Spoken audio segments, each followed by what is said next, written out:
Hello, I'm sweaty, my hair is wet from my shower. That's crazy.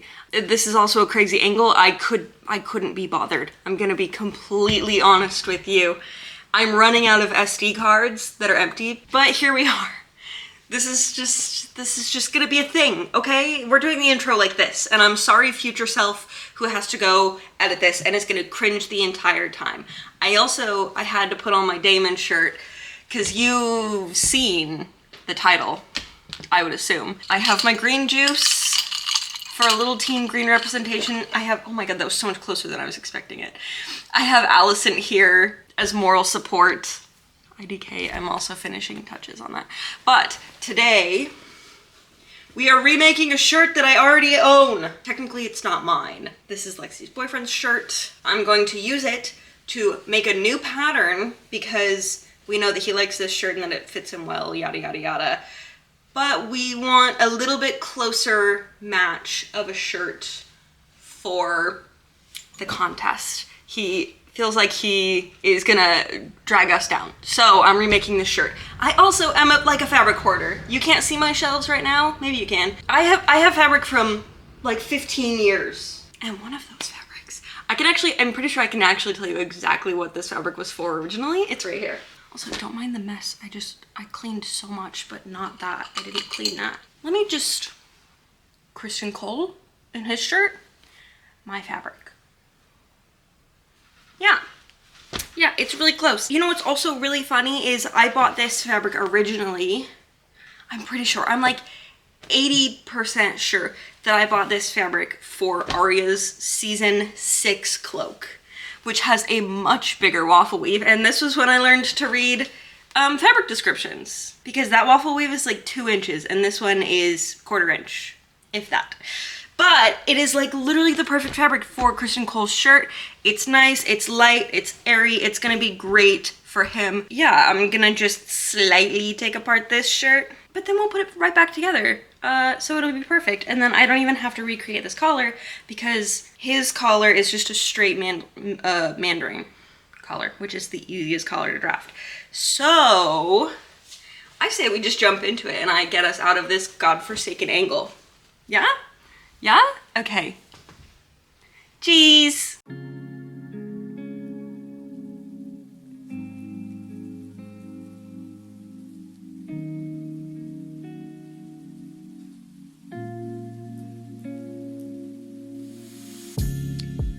I'm using these pins here to mark exactly where all of these pleats and gathering are going to be on the fabric before I go and iron it. Then I'm going to pin everything to my paper and use this tracing wheel to trace the seam lines so that I can add whatever seam allowance I want. I don't have to be stuck with their seam allowance.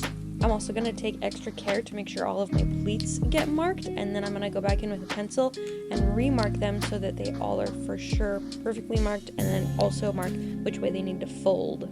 This is just saving me time for when I'm doing the pleats. I can go back onto my pattern piece and match exactly how they need to look.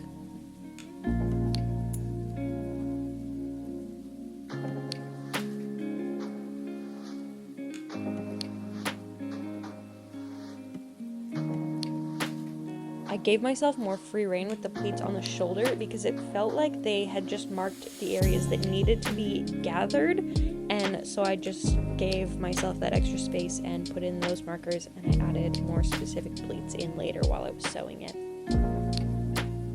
Don't mind this thing or the lighting. I'm using what I have. And what I have is all of my pieces done. I was supposed to grab them before I started the clip. All the pieces are done except for the like placket, which is the sleeve thing. So there's, hang on. So this part right here on the sleeve where it laces. I don't have the backing for that drafted or the one for the front neckline. Sorry about this. Sorry, I couldn't be bothered to set up a different tripod. But all the other pieces are drafted, and I semi-ironed the fabric, and I have it laid out on the table. It has some stains, because I've had it since probably 2018, if I had to guess. Maybe even 2017. But, so I have those pinned, so I'm gonna avoid them. I'm probably gonna tea dye this shirt anyways, or dye it with like a teeny tiny bit of brown dye. So I'm sure those will be fine. There's one really bad one that's like right on the fold that I'm definitely, there's like 2 bad ones that I'm definitely gonna avoid, but then there's a few others that I'm like, if I'm dyeing it and washing it anyways, like it's totally gonna be fine. Listen, oh, I forgot I was gonna do this. I have this Peach Celsius. Don't mind the black tape. Ready?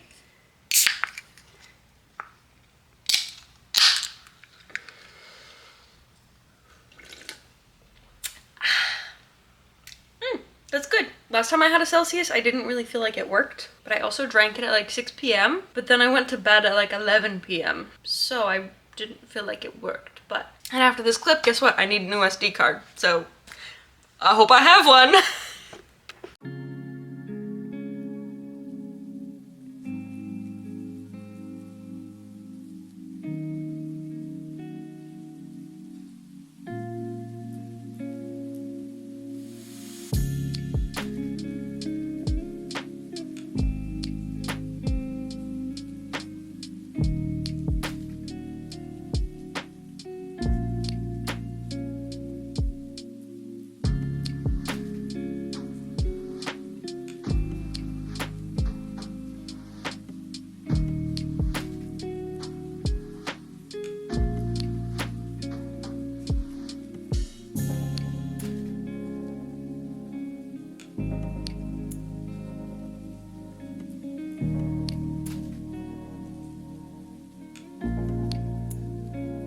To do the pleats on the back piece of the shirt, attaching it onto the yoke, I first started measuring out just 1-inch intervals and then matching the pins to that and pinning our excess down.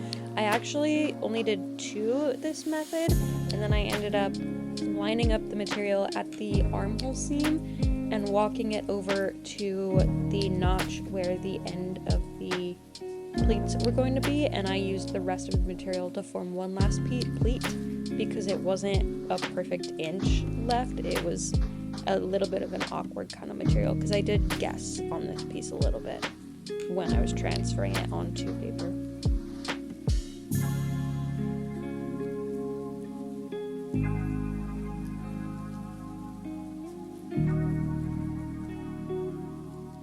To draft the placket, I'm going to start out with a nice straight line and line that up with the fold at the center front of our material. I'm then going to trace the rest of my pattern piece as exactly as I possibly can, and I'm basically just going to use those exact same lines and add, I think, 1 inch onto it, and then go down 1 inch from the point where I want it to end, and just add a nice curve. This extra 1/4 inch seam allowance is just going to get tucked underneath to create that nice finished edge. Okay, on to my favorite part, drafting a mandarin collar. This is the easiest collar to draft, and it's also my favorite. So you're going to start by measuring both your front and back necklines. Then on a piece of paper, you're going to draw an L shape. That shorter side is your center back. Then you're going to go and mark your back neck length. That's going to get you where your shoulder seam is going to be. Then you're going to mark your front neck length and go up a 1/4 inch there. I like to take this down into just a straight line to your shoulder seam mark, and then eventually we'll give it a little bit of a curve. This is how you take a straight line and make it fit a curved line, basically. Next, just add how wide you want it to be, and then I always eyeball the curve at the front of my mandarin necklines. I'm not even gonna lie. I also decided here that the cuffs were a little bit too wide compared to his. His are very thin, and I knew that there was some extra length on the sleeves, so I did just cut those down. And I actually sewed them before cutting them. For all 3 of the plackets, I did a overlock stitch along the edges of all of the plackets at a 1/4 inch, and then I just attached them on. Okay, I went and I hand stitched all of these extra edges down, so it is like basically blind. The yoke is gorgeously finished on both sides. It just needs a little press. So now I'm gonna go ahead and put the sleeves on. I also hand stitched down the plackets on these. These ones are slightly less blind on the inside for some reason, but more blind on the outside, if that makes any sense. Yeah, I mean, honestly, it all just needs a good steam and a good press. I did press these little pleats, so those are more defined, and yeah. I've never done a sleeve like this where it's so flat. It does make sense. I did run a base stitch from my notch to notch. So I will pin this, the placket goes in the back, and I will pin it on and walk it until the notches, and then we'll gather my running stitch. Yeah, you get it. This is also my preferred method of putting in the sleeves. This is the wrong one, that one goes over there. But where you sew it onto the armhole first, and then sew up your side seam and your sleeve seam all at the same time. It's just about 5 million times easier to do that. Yeah, I'm gonna start pinning and sewing. Yippee! This SD card also has nothing on it, but it only has 13 minutes. I'm so confused. I'm so confused. Hello, good morning. Day 2.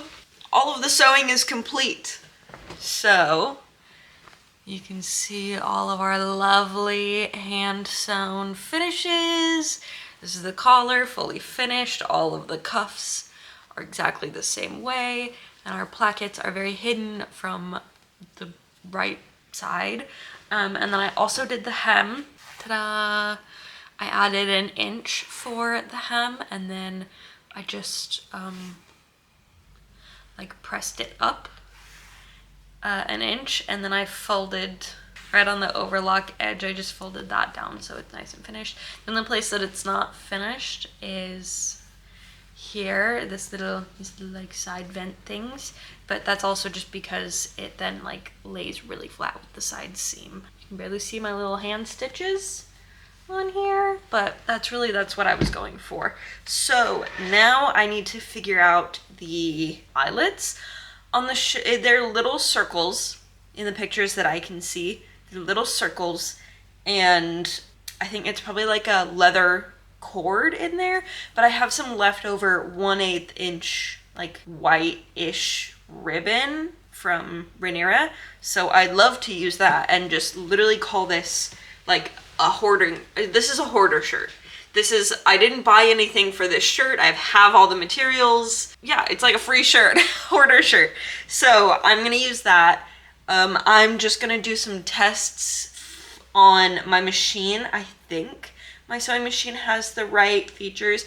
I actually, if it doesn't, I got a free sewing machine that might have the right one, but I think this one should. And I know how to work my brother. So I would also like to point out that I wear this shirt anytime I know I'm filming a face clip for these videos, which is, that's really funny, actually. Because I was literally editing episode 5 of Rhaenyra yesterday, and I was wearing my Nira shirt. This is like one of our final steps on this shirt, so I'm gonna like get it done. I want to try to get this done before noon. It's 9:45 right now. If I can say this shirt only took me a day, to be fair, I was up until 1 last night hand sewing, but that's because the Celsius actually worked for me yesterday. So, and I watched all of Wednesday yesterday. So the first half of season 2 is pretty good. I'm just gonna start testing the buttonhole features on my machine on this extra cuff material that I cut off. Okay, so this is my regular machine, my brother, and it was doing, I don't even know if you'll be able to see it at all, but it wasn't doing complete circles. So I did a few tests and it was doing like 90%. So I got out this Singer that I just got, and I threw in an off-white thread into it, and it did a much, much better circle. So I'm gonna use this one. I'm just gonna test a couple different sizes because like that one looks good. If I do just use the all. Oh wait, I'm just gonna use the all. Oh, for surezies. Okay, cool. I'm gonna rethread this and then just do some measurements on the shirt, and then we'll just start going, and then like it'll be basically done. Okay, I am at a point with the eyelets where I like some of them. They're just gonna, you know, have to hold themselves open with the ribbon because, yeah, I ended up hand sewing some of it. It was getting really annoying. The machine started making 6s instead of circles.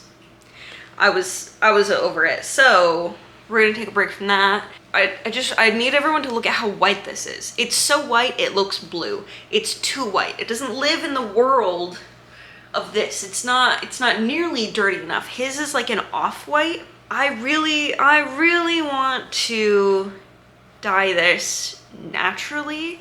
So I think I'm gonna throw this in some hot water in like a regular pot dye, but I want to dye it with coffee. I don't know if you can tell, that's my coffee station.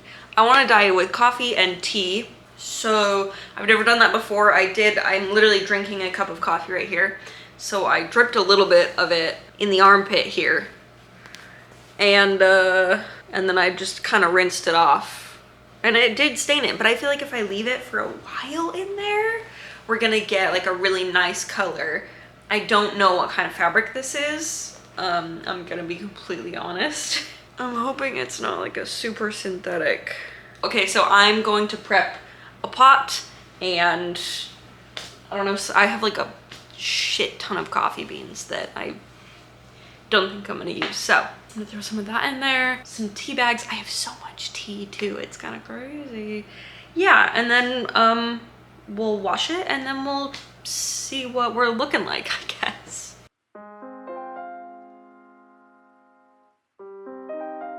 If there's ever one thing I tell you please do not do, it is this. I should have put these in a bag or in cheesecloth or something. It was super annoying to wash the shirt after this. I had to run it through my washing machine 3 times, and then I had to run a cleaning cycle because there was coffee grounds all over my washing machine. Big mistake. Don't do this. And like I said, if you do, put the grounds and the tea in some sort of filter bag. It did give me a really nice color, I will say.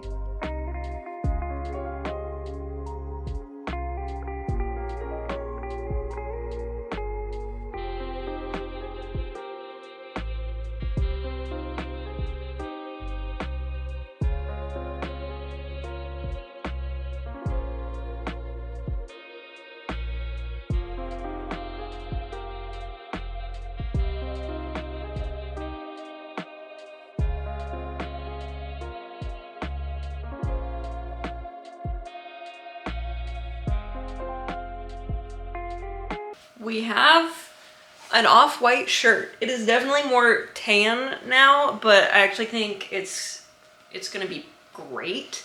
You know, a little bit of lifeness to it. And this is the ribbon that I was talking about. I guess it's more tan than I remember it being, but that'll be fine. I'm just gonna take that. I'm gonna take a little yarn needle, and I'm literally just gonna sew it through these little eyelets that I put in it that held up better to the washing machine than I thought they would. I'm gonna do that. I'm gonna finish clipping all these threads, and then the shirt's done. I'm gonna call it here on this one. Thanks for joining me. This was a nice little activity that we did together. Day and a half. That's great for a shirt, for a free shirt. And also now I have a nice pattern for shirts like this. Thanks for being here. I will see you in the next one, which will probably be more House of Dragon stuff. And guess what? It's literally on my TV right now. I'm surrounded by it. I can't escape it.